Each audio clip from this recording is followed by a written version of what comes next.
এবার ভোটে বিজেপি কতটা চ্যালেঞ্জ আপনার সামনে, আপনার দলের সামনে?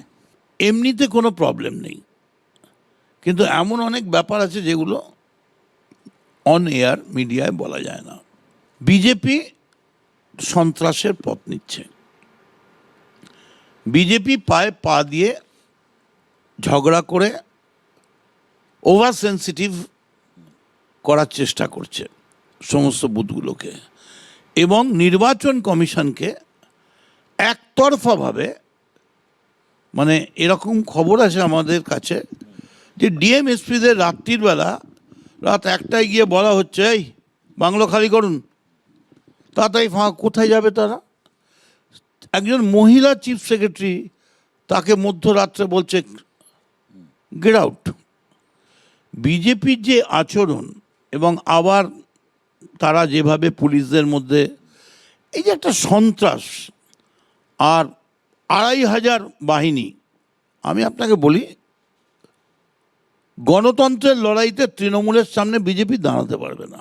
এবারের বিধানসভা ভোটে কোন ইস্যু সব থেকে বড় ফ্যাক্টর বলে মনে হয়, ধর্ম নাকি এসআইআর? মেন তো ধর্ম, এ ব্যাপারে কোনো সন্দেহ নেই। আর এসআইআর করেও কিছু পারবে না, কারণ মমতা ব্যানার্জি, অভিষেক ব্যানার্জি এত রাইট টাইমে অ্যালার্ট করেছিলেন।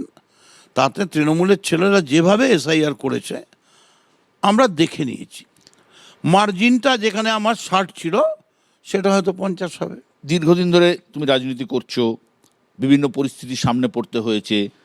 ভোটের ময়দানে ধর্মের কথা তুমি বললে, ধর্ম একটা মেন ইস্যু হতে যাচ্ছে।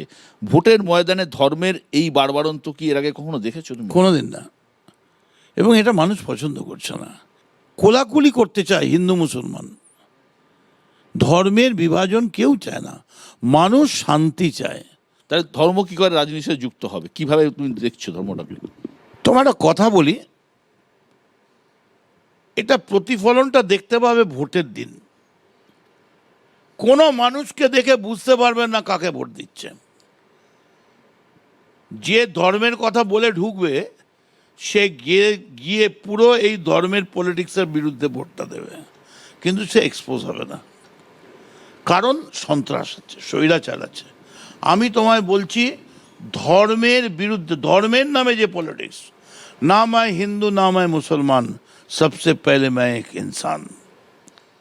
শুনো হে মানুষ ভাই, সবার উপরে মানুষ সত্য, তাহার উপরে নাই। অতএব মানুষ কিন্তু ঘৃণা করছে, বিজেপির এই রাজনীতিকে ঘৃণা করছে। দুঃখের বিষয়, আর তো কোনো পার্টিও নেই। সিপিএম পার্টি একটু চেষ্টা করুক, খাটাখাটনি করুক, দৌড়োদৌড়ি করুক। তোরা এতদিনের পার্টি, 34 বছর ক্ষমতায় ছিলিস, তোদের একটা দায়িত্ব নেই? এই এত বড় এসআইআর গেল, একবারও মুখ দেখালি না, এখন এসে রাস্তায় এসে বলছিস চোখে চোখ, মুখে মুখ, কানে কান, এইসব কী হচ্ছে এগুলো? তুমি নিজেও তো বেশ ধার্মিক, মন্দিরে পুজো না দিয়ে কোনো কাজই করো না, সম্ভবত জগন্নাথ দেবের পড়ে আছো না? হ্যাঁ, এটা হচ্ছে শীতলা মা, তারপরে তোমার মানে একসঙ্গে অনেকগুলো মায়ের পুজো। কালী মা সেইখানে তার মাথা থেকে খুলে দিয়েছে আশীর্বাদ দিয়ে। আর তারপর আমি তো দক্ষিণেশ্বরে থাকি, রোজই মা ভবতারিণীর এই লাল চূড়গুড়নি আমরা পেয়ে থাকি। তবে সেই অর্থে আমি যে খুব ধার্মিক, মানে আমি বক ধার্মিক নই আর কি। তবে আমি পলিটিক্সটাকে, রাজনীতিটাকে আমি মনে করি এটা রাজনীতি হওয়া উচিত। আসুন না, সিপিএম বিজেপি সারা ভারতবর্ষের সব স্টেটকে ফেলুন, আর মমতা ব্যানার্জিকে ফেলুন। মানুষকে প্রশ্ন করুন যে উন্নয়নের প্রশ্নে কে এগিয়ে আছে। সবাই মমতা বন্দ্যোপাধ্যায়কে চাইছে।